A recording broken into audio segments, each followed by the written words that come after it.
Welcome students. इस video में हम बात करेंगे chapter number 5 organising business studies class 12th। Topic हमारा रहेगा steps in the process of organising. Organising के जो प्रोसेस है उसके अंदर कौन कौन से स्टेप्स इंक्लूड रहेंगे। इससे प्रीवियस वीडियो में हमने बात करी थी पार्ट नंबर फर्स्ट में मीनिंग ऑफ ऑर्गेनाइजिंग, और पार्ट नंबर सेकेंड में हम बात करेंगे steps in the process of organising. तो कौन कौन से स्टेप्स रहेंगे ऑर्गेनाइजिंग करने के वो हम इस वीडियो में पढ़ेंगे। तो कौन कौन से पॉइंट को कवर करेंगे हम यहाँ पे स्टेप्स में। फर्स्ट पॉइंट है identification of and division of work. Second point हम डिस्कस करेंगे डिपार्टमेंटलाइजेशन के बेसिस पे। थर्ड पॉइंट हम डिस्कस करेंगे असाइनमेंट ऑफ ड्यूटीज़ के बेसिस पे। फोर्थ पॉइंट हम डिस्कस करेंगे एस्टेब्लिशिंग रिपोर्टिंग रिलेशनशिप के बेसिस पे।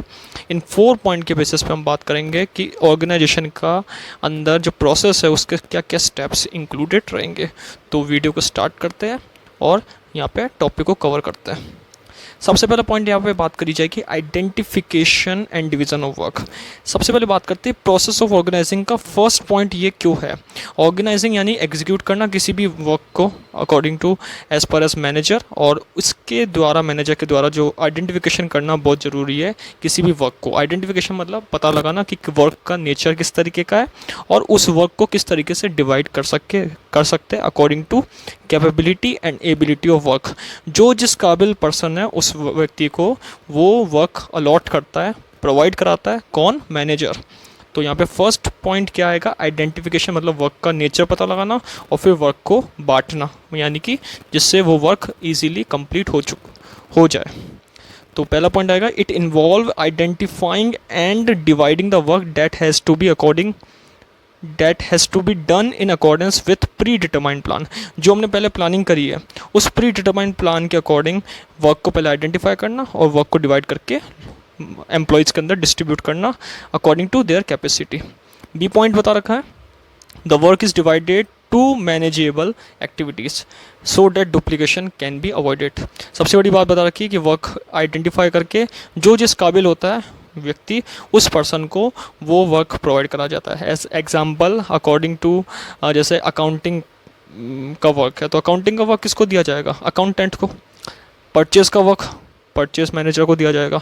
सेल्स का वर्क सेल्स मैनेजर को दिया जाएगा। तो इससे डुप्लीकेशन ख़त्म होता है, डुप्लीकेशन वर्क का नहीं होता, वर्क इजीली आइडेंटिफाई होता है और हर डिपार्टमेंट के थ्रू वर्क को बांटने से एक तरीके से इजीली वर्क को हम आइडेंटिफाई करके अकम्प्लिश कर सकते हैं अकॉर्डिंग टू प्लान। तो पहला पॉइंट यहाँ पे है identification and division of work. Second point यहाँ पे बताया जाएगा डिपार्टमेंटलाइजेशन, वेरी इंपॉर्टेंट। अब डिपार्टमेंटलाइजेशन का मतलब क्या होता है, डिपार्टमेंट बनाना, बड़ी बड़ी एक्टिविटी को छोटी छोटी एक्टिविटी में बांटना, दैट इज़ डिपार्टमेंटलाइजेशन। अगर सिंपल भाषा में बात की जाए इसकी डिपार्टमेंटलाइजेशन की तो बिग वर्क को स्मॉल यूनिट्स में बांटकर वर्क करना। फॉर एग्जांपल एक कंपनी है उसको 1000 यूनिट्स क्रिएट करना है 7 डेज़ के अंदर, तो 7 डेज़ में 1000 यूनिट कैसे क्रिएट करेगा, एक पर्सन तो क्रिएट नहीं कर सकेगा, तो वर्क को बांट देंगे। मैन्युफैक्चरिंग का काम कोई और करेगा, पैकिंग का काम कोई और करेगा, है ना। पैकिंग का डिपार्टमेंट, सेल्स का डिपार्टमेंट अलग है, परचेज ऑफ रॉ मटेरियल का डिपार्टमेंट अलग है और उनको कंट्रोल करने का डिपार्टमेंट अलग है। तो अगर इस तरीके से वर्क को बांटेंगे स्मॉल एक्टिविटी में तो यहाँ पर डिपार्टमेंटलाइजेशन प्रोसेस कंप्लीट होगा और इसी तरीके से वर्क प्रॉपरली डन होगा।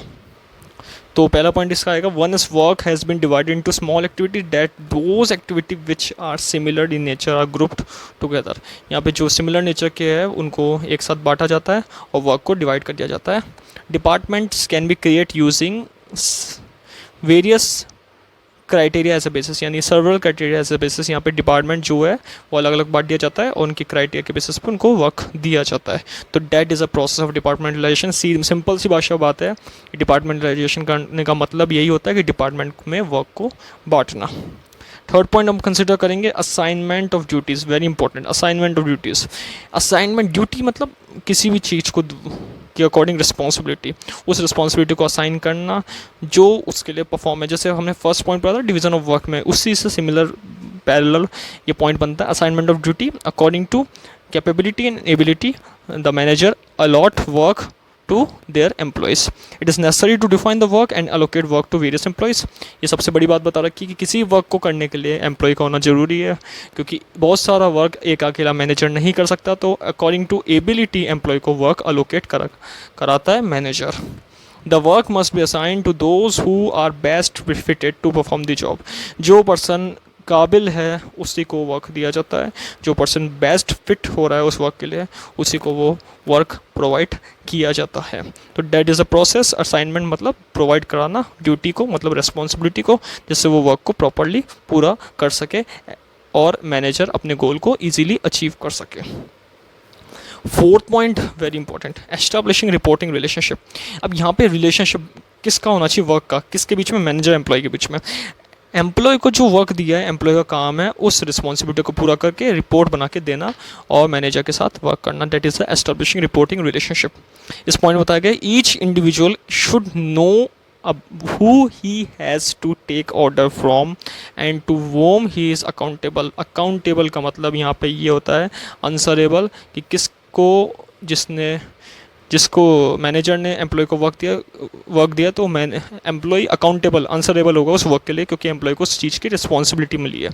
जैसी रिस्पॉन्सिबिलिटी मिल जाती है एम्प्लॉय को, वैसे ही वो वर्क को प्रोवाइड कराता है मैनेजर को और मैनेजर इजीली वर्क को प्रॉपर्ली डन कर लेता है। तो यहाँ पे रिपोर्टिंग रिलेशनशिप दोनों में बनता है।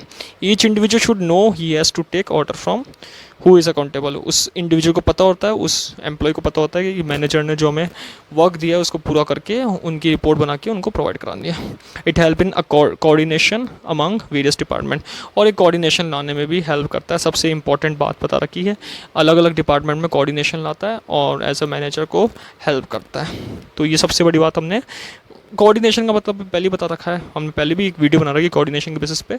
कोऑर्डिनेशन का मतलब यही होता है कि कोऑर्डिनेट करके वर्क को डन करना, कोऑर्डिनेट करके तालमेल बना के टुगेदरनेस के साथ वर्क को डन करना, जिससे कन्फ्लिक्ट, लड़ाई झगड़े, डिस्प्यूट एम्प्लॉय के बीच में नहीं होते, मैनेजर एम्प्लॉय के बीच में नहीं होते, वर्कर्स के बीच में भी यहाँ पे नहीं होते। तो ये 3-4 बातें हैं जो steps in process of organizing में आता है। ऑर्गेनाइजिंग करने का तरीका ये है, हमने 4 पॉइंट पढ़े, identification division of work, departmentalisation करना वर्क को, ड्यूटी असाइन करना और उसके बाद रिपोर्टिंग देना, यानी कि अकाउंटेबल होना एम्प्लॉय का मैनेजर को। तो ये 4 पॉइंट के बेसिस हमने बात करी steps in the process of organizing के अंदर।